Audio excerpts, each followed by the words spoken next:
Jusqu'en 1900, les animaux représentent la force motrice utilisée par le cultivateur dans le travail de la terre. Le fermier doit contrôler dans leurs moindres mouvements les animaux, tout en manipulant l'équipement agricole. Ce dur labeur assure une production de subsistance nécessaire pour traverser l'hiver. Lors des années de récolte plus abondantes, les surplus sont vendus afin de se procurer les biens essentiels au fonctionnement de la ferme.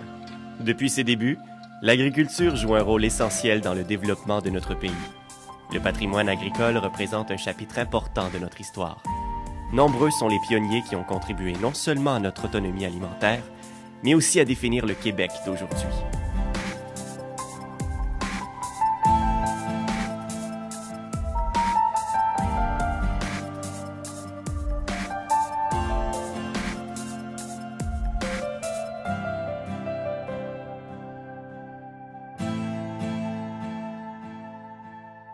Le but de la culture, premièrement, c'est de nourrir le monde. Et après ça, nourrir les animaux qui nous nourrissent. À l'époque, tout était fait à la main. On semait à la main. On travaillait la terre aussi, tout à la main, avec une charrie, juste avec une raie. Tout était fait à la main. L'important, c'était de prendre, travailler la terre pour en faire un sol qui était maniable pour être capable de mettre un semis dessus, pour être capable de renterrer et de faire quelque chose d'un champ qui est bien pour avoir une récolte bonne. T'sais. La semence, c'était pas mal des céréales.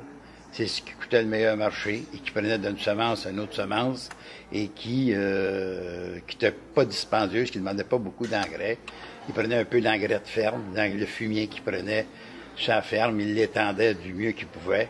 Des fois, il l'étendait l'hiver au petit bras ou à l'étendeur le printemps. Ou l'automne. Souvent, c'était plus l'automne, quand il y avait du labour. Et puis, c'était ça qui était les engrais du temps pour avoir des récoltes qui avaient un rendement moyen. C'était principalement pour leur consommation à eux autres, pour les cochons, pour les poules. C'était pas une question de dire on fait beaucoup de grandes cultures pour la vendre. Tout ce qui se vendait, c'était des fois un petit surplus qui se vendait. C'était pour la faire cribler, pour la ressemer l'année suivante d'un voisin à un autre voisin.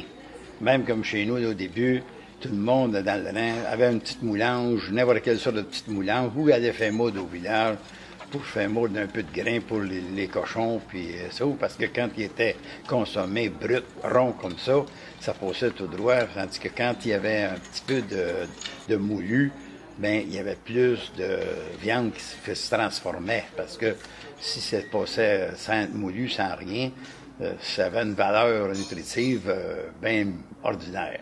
Dans le temps qu'il était au champ, il y avait souvent, ils mettaient des filets de cuir. C'était pour des journées intenses, chaleur, pour empêcher les bébites et toutes sortes de choses qui viendraient piquer les chevaux. Moi, j'ai toujours vu, à l'époque, un cultivateur avec un cheval, puis une charrue qui s'en allait, tu sais, juste s'en allait comme ça, là. Je me disais, voyons, c'est travailler fort, là, tout était manuel, il n'y avait rien de tracteur, rien, là. Tout était vraiment manuel. Fait que c'était quand tu voyais ça quand tu étais jeune, tu te disais, mon Dieu, c'est impressionnant.